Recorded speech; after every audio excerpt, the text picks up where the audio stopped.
Shalom Aleichem. We're moving on, still in the introduction of Mishnah Torah.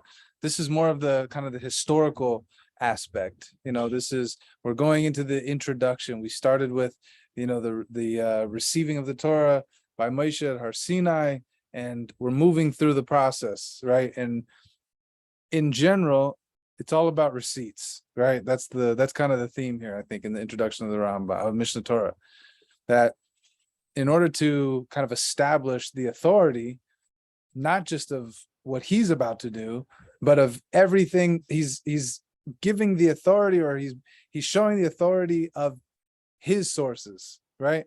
So that's kind of the whole premise of the introduction here. Because in order to speak authoritatively, and he'll even get to the point of mentioning the nature of that authority as it pertains to the Mishnah Torah, exactly what that means.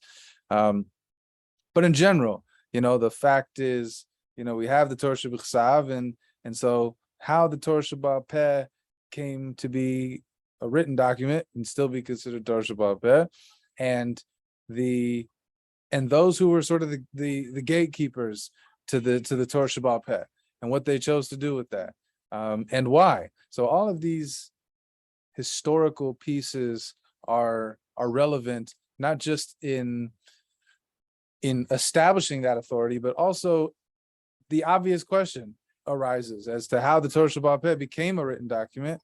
So we need to kind of go through the history as to why we got to where we got.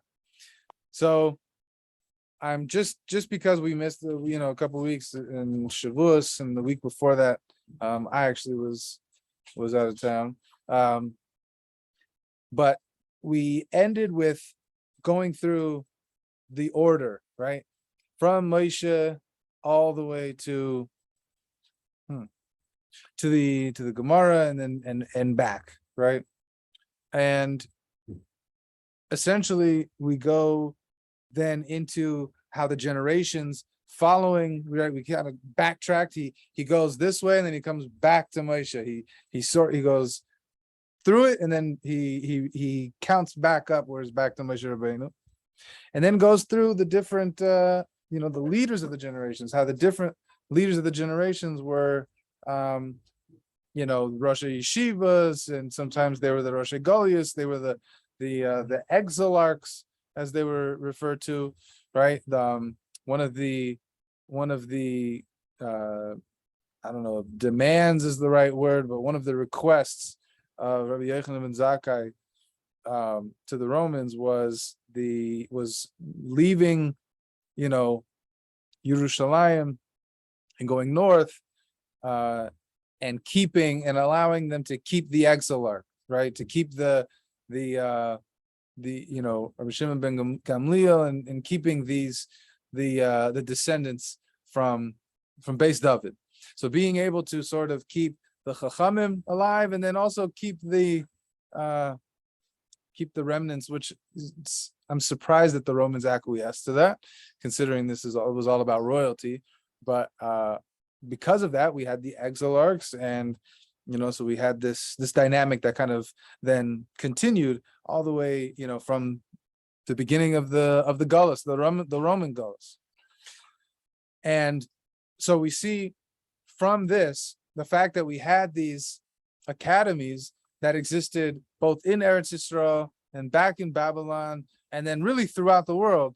And he goes into that, but the point of it is, in these academies where you had a Rosh Yeshiva, you had the Rosh Golius, you had the exilarchs, as they're called, right? They were able to kind of continue the scholarship of understanding exactly what it is that we're supposed to do according to our connection to Hashem. Anything that's in the Gemara, anything that's in rabbinic literature of any sort, is not just for historical record for its own sake. Anything that is brought, even though it might give us some historical context, or it might give us might allow us to peer into something that might be considered a scientific discovery or something in mathematics. A perfect example is, well, really, we don't see any of the calculations as it pertains to the months with the calculation of the moon. We see that we don't really see that until the Rambam. And that's the first time we see the actual calculation. We know that there is a calculation, but we don't see the calculation until Mishnah Torah. So even though there's this whole science and these things that are, discussed, it's not for the purpose of giving us the science. It's for the purpose of understanding the mitzvahs related to calculating the months. So anything that we find in, throughout rabbinic literature, anything that has, some kind of non-religious, non-halachic really, benefit to it, it's only because it's for the purpose of its halachic benefit, right? And then the side benefit is that we then also have the context or the information, right? So essentially like this, we went from going into these different academies, establishing the academies, and then we moved our way until we got to Rav Ashi. And really he explains Rav Ashi and how Rav Ashi was the compiler of the Talmud Bavli, which was the later of the two Talmuds by about 100 years. And that was around the mid 5th century.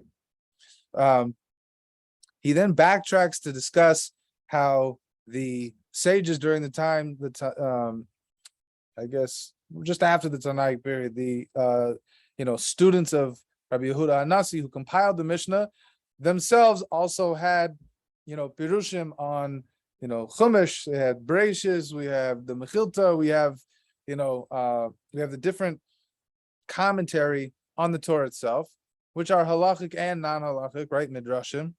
So he goes back to kind of reintroduce that idea.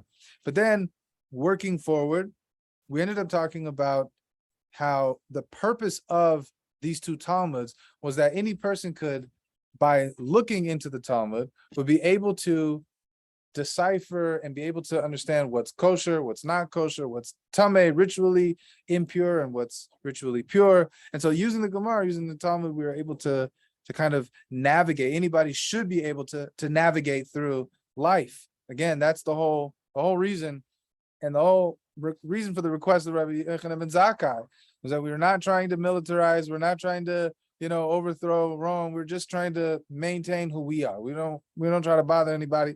We just want to be left alone and left to serve, our strange invisible God, as the Romans probably thought, right? So all of this in order so that we could just be hidden, just be who we are and do what we have to do. So this is the crux of who we are.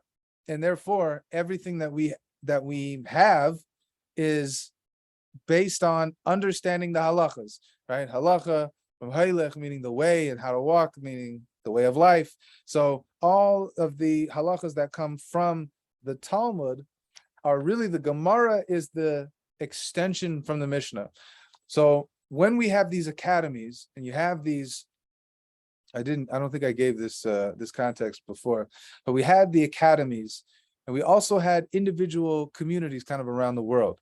We know there's evidence of Jews in Spain from around the time the Roman period. We know for sure after the destruction of the second temple, the second Churban, we know from that time that there were slaves, Judean slaves that were kept. There were women that were brought, to Rome, to Italy, to into Europe. Spain, I think one of the oldest graves they found was of a young woman, Jewish woman, who must have been taken captive, but it seems from the grave that she was cared for and turned into maybe even a relationship. But at the end of the day, there were Jews around the world. And then we also see that the male slaves were brought to Egypt, for example, right, and brought to Many were gladiators, right? Famous gladiators. The Jews were brought as slaves, and they were, used. So in Egypt they were brought. So we ended up in North Africa for that reason. And this is again, beginning of the end of the first century, ultimately, right? And there were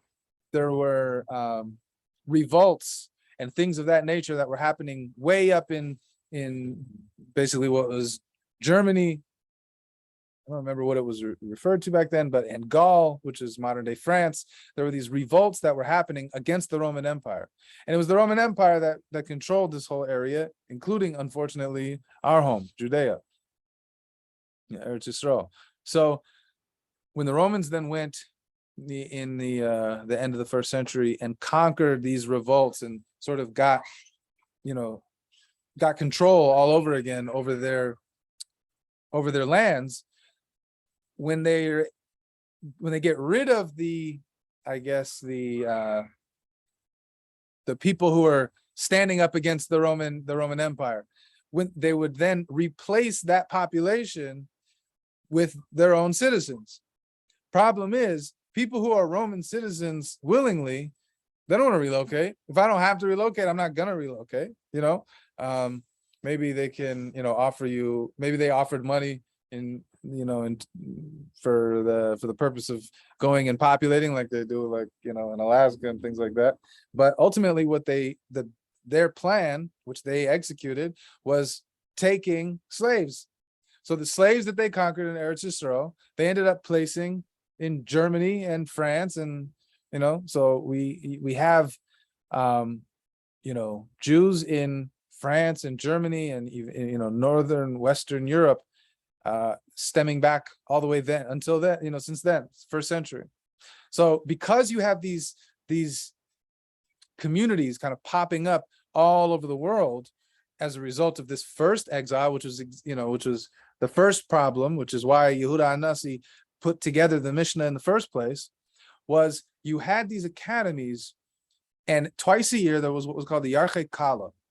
And the Yarchei Kala was the citizens and the Rabbanim, ultimately, whoever it was that kind of were seen as the leaders of their respective communities, would travel all the way to the, you couldn't just tap in on Zoom to, the Surah Academy's, private Zoom account, twice a year to get the new halachas and everything like that. Somebody had to go and travel, and they discussed the halachas. They discussed, what the calculations of, really the reason why it was twice a year was Elul and Adar, so that they knew exactly when Pesach was going to fall and exactly when Yom Kippur was going to fall. This was the purpose of these Yarchei Kalas mainly. But then, as a side note, they were able to then also have these discussions. And so eventually, after, hundreds of years, Rav Ashi Rav Ashi really was the beginning of the compilation of the Talmud Bavli, but it didn't stop there. It didn't stop there. It was 2 generations or so after that it was fully completed. And because you had these people come, and you had Gedolim, you had giants, scholars, people who knew, coming from all around the world to Surah, mainly thanks to Rav Ashi, mind you. Rav Ashi really reestablished the greatness of Surah, and it remained that way for quite some time. Even though Pumbedita was also a major academy, obviously, but Surah was the main one.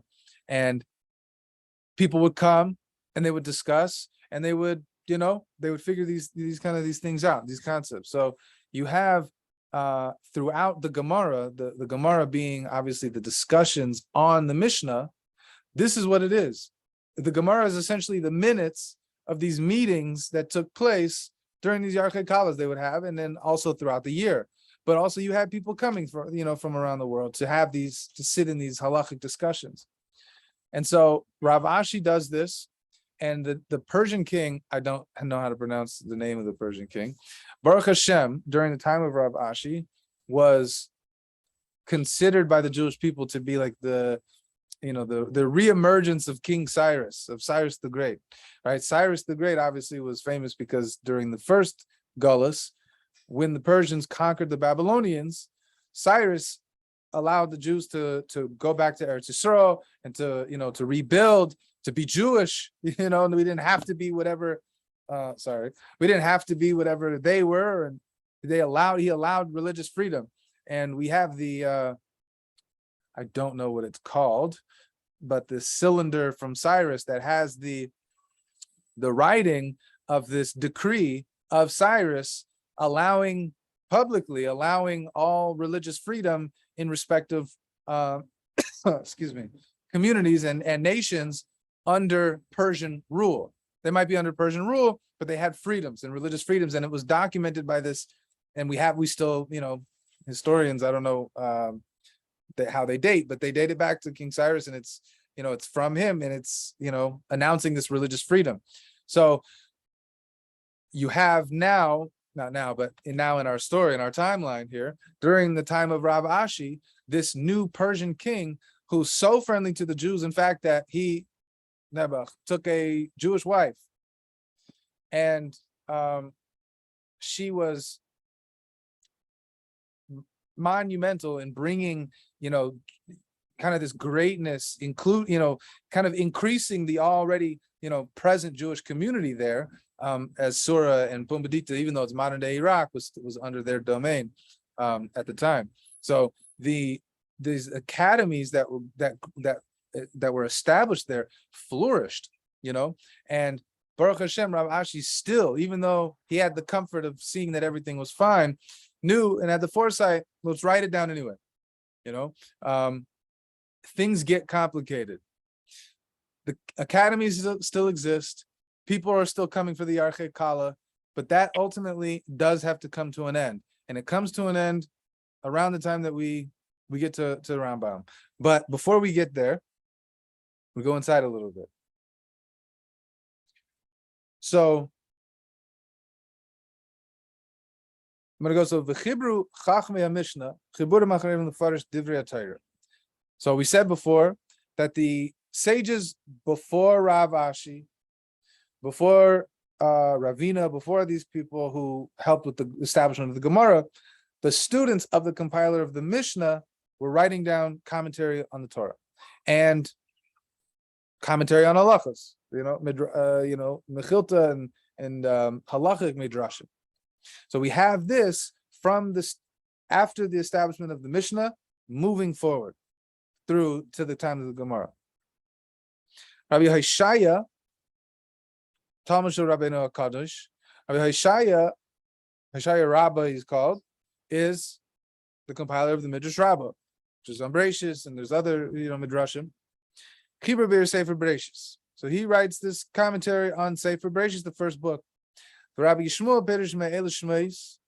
Rabbi Yishmael wrote a commentary on Shmois, right? Ad Sefer Torah till the end of the Torah. And this is called the Mechilta. What's interesting about Rabbi Yishmael, we say in the morning in davening, that Rabbi Yishmael says that there's 13 methods or tools of exegesis. I hope I'm saying that right. Ways of studying and learning and darshaning and explaining the Torah. There's Kal V'Chaimer, right? There's Gzeir Shava, meaning we learn from this thing that this scenario that this is the halacha, so we can apply from here this exact same scenario in a different context must have the same halacha. That's a Gzeir Shava, right? So these tools that we learn or that we use or that the Chachamim really used in order to learn out halachas, which is what you see throughout the Gemara, were written by Rabbi Yishmael. So he, as a student of Rabbi Yehuda Nasi, wrote down these things that were coming from the Tanaim. So even the ability to kind of analyze the Torah, in unique ways, still even that was coming from was Kibbutz Moshe Sinai, comes from Torah Sheba'al Peh. This is a long, from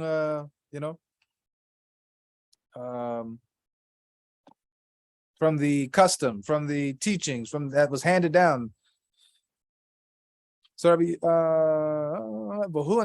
this is called the Mechilta. V'chein Rabbi Akiva Chiba Mechilta, and also Rabbi Akiva compiled a Mechilta. So the Mechilta of Rabbi Akiva is generally said to be in the name of Rabbi Shimon Bar Yochai. But Rabbi Shimon Bar Yochai was a student of Rabbi Akiva, so it makes sense that we could say that, this was teachings of Rabbi Akiva. Still works, still applies. And then the Chachamim that come after, and you can see from these Midrashim, not only are they giving context to ideas in the Torah, but also halachic concepts. They're halachic Midrashim as well. All of these compilations and these, commentaries that were pulled together happened before the Talmud Bavli was completed. Nimsa Ravina v'Rav Ashi v'Chavreya. And then from them come Ravina v'Rav Ashi, who we've been talking about. They were the completion of the bringing down and sort of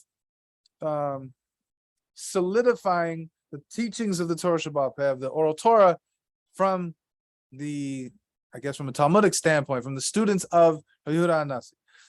Tanayim, the Samarayim, and then the Amarayim, and then it ends with the compilation of the Talmud Bavli. We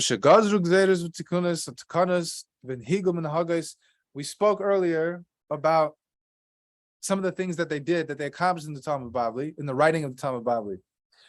Because we had the Mishnah, which had these halachas and certain things that were discussed, we also have scenarios that popped up, right? So the Gemara would then discuss, so here's a Mishnah discussing a halacha, then a Gemara might bring a scenario where you could see, okay, this is the halacha, but we see from this situation that this was the outcome.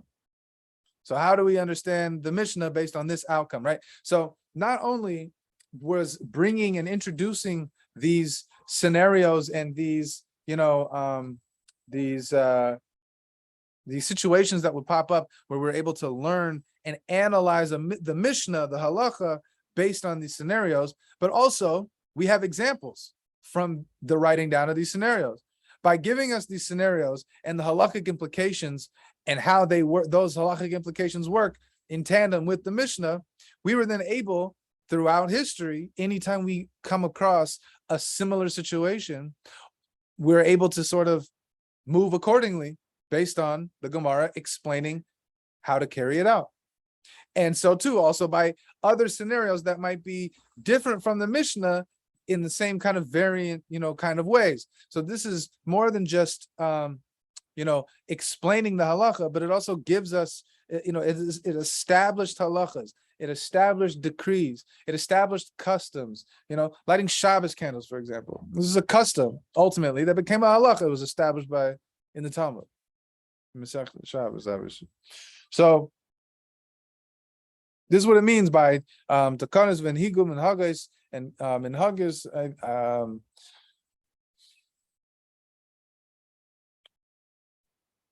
Moving forward, we'll see other examples of minhagim and how this kind of works. And these were in the Gemara, in the times of the Gemara, these gazeters, these decrees, and these edicts that were put in place by the Chachamim were meant to be for all of the Jewish people, right? Wherever the Jewish people might have established themselves. Like we said, Jews ended up all over the world. However, wherever you were, you had to hold by the Talmud. You had to hold by the halachas in the Gemara. You just had to. Now, we're going to get somewhere. After the Beis Din of Rav Ashi, meaning after the compilation of the Talmud Bavli,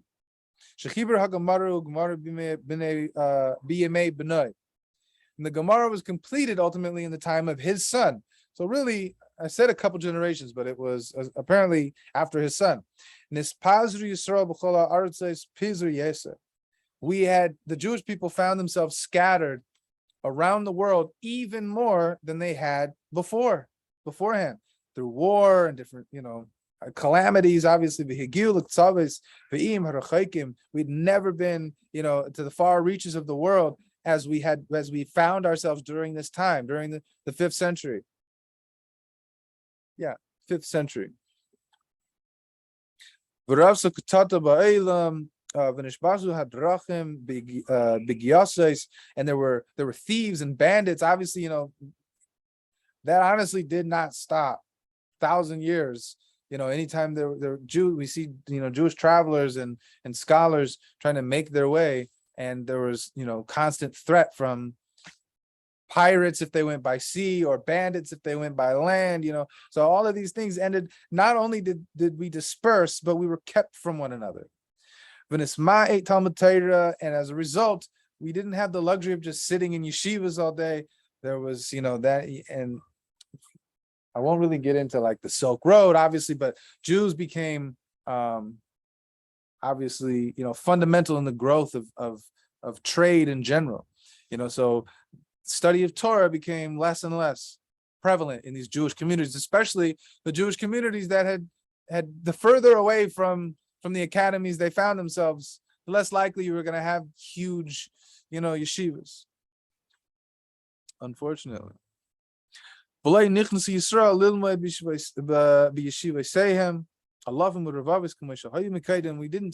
these big yeshivas, and they weren't full of Torah scholars like they had been before. Things were a little easier, right?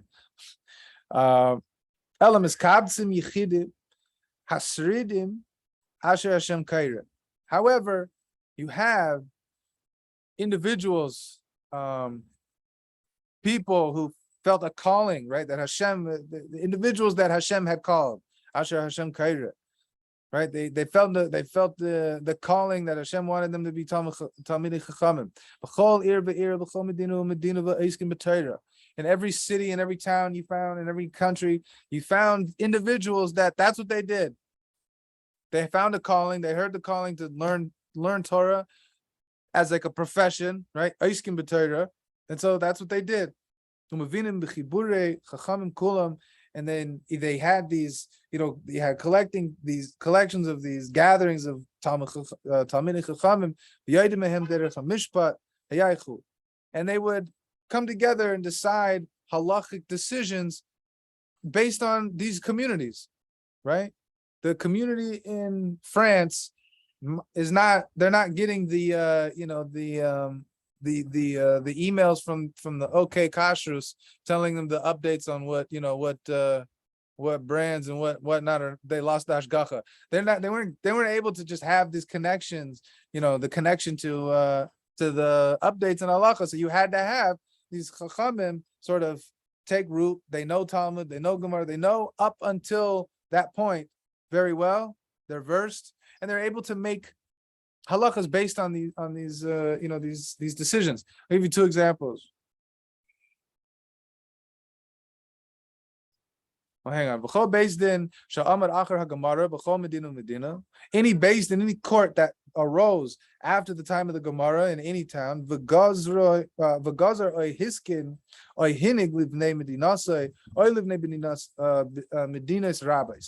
were able to establish halachas and laws and decrees and edicts in their respective towns and countries and cities.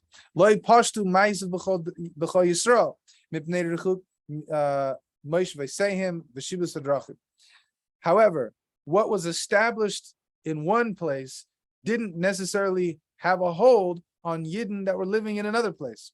Perfect example, maybe two examples. Ashkenazim have two very particular things. We don't have kitnius during Pesach. It's a thing that only in Ashkenazi lands, that apparently the way that they cultivate the rice, for example, legumes, they don't separate them from wheat. That was not an issue in other lands where the Jews were living. However, in places where Ashkenazi communities found themselves, it was an issue, so they had to separate them. Another one that is interesting, the Ramah in the Shulchan Aruch, which obviously is much later, rules, and it's just an example of something that would be similar, rules that in certain circumstances in Pesach, you can do daled kaisais, you could do the wine, you can use white wine. You should use red, but you could use white wine. Why does he say this? Because in those lands, in the Ashkenazi lands, blood libels were so prevalent. It was such a problem. These people would go these drunken raids and just, assault the Jewish communities, that the Ramah said, if, check the temperature, check the climate of your respective place. And if it might be an issue, have white wine. This way they can't come, and sort of, regulate and say, look, the wine, there could be blood. How could you prove there's no blood in your wine? How could you prove that? If you have white wine in the cup, there's clearly no blood. So literally that's how bad it was. But it's an example of how what the Ramah was doing was saying, for the sake of protecting, right? For, sakana, you could, to protect your life, you can use white wine if you need to, so that the non-Jewish, what are they called? The people that go out, the like vigilantes. They can't just come and kill you because they think you have Christian blood, or God forbid, whatever it is, in your wine. Obviously not kosher. They didn't care about any of that. You needed to have physical proof. Boom, my wine is white. Find something else to bother me about. So that wasn't an issue maybe in North Africa or in Spain or in Surah. So even though it became a gezerah, halacha in the Ashkenazi lands, these things didn't have hold post the Gemara, post the Talmud in other lands. So this is where this distinction comes. We have these new communities of Jewish people all around the world with our own Talmidei Chachamim and Rabbanim that are making halachas and different laws. This is where that starts, right? So just the historical context, because it doesn't stop. And even then, when we were able to then communicate and kind of, we get back into that, especially in the Rishonim, the era of the Rishonim, which is what Rambam is, one of the early Rishonim. Now we have, arguing and the back and forth, and it's beautiful. But during the end of the Talmud Bavli, as this is established, we see kind of right then and there, this is where we have these individual communities, and out of a necessity, they were able to establish gezeres and edicts, for their respective communities. So it's just fascinating. I think I know it's the introduction. It's not Sefer Hamada proper. It's not Mishnah Torah proper in terms of the halachas. We're not even in the enumeration of the mitzvahs. But the historical context, I just think it's so fascinating, but it's also vastly important. As context, you know what I mean? Anyways, glad to be back. I'm glad everybody jumped on. It's good to see everybody. Thumbs up. Glad you can hear me. Eventually, maybe my AirPods will link. But until then, I'm glad this worked. Yeah, and I'll see you all next week, Bizrat Hashem. Hazak Baruch. Thank you, Rabbi. Thank you. Yes, go ahead.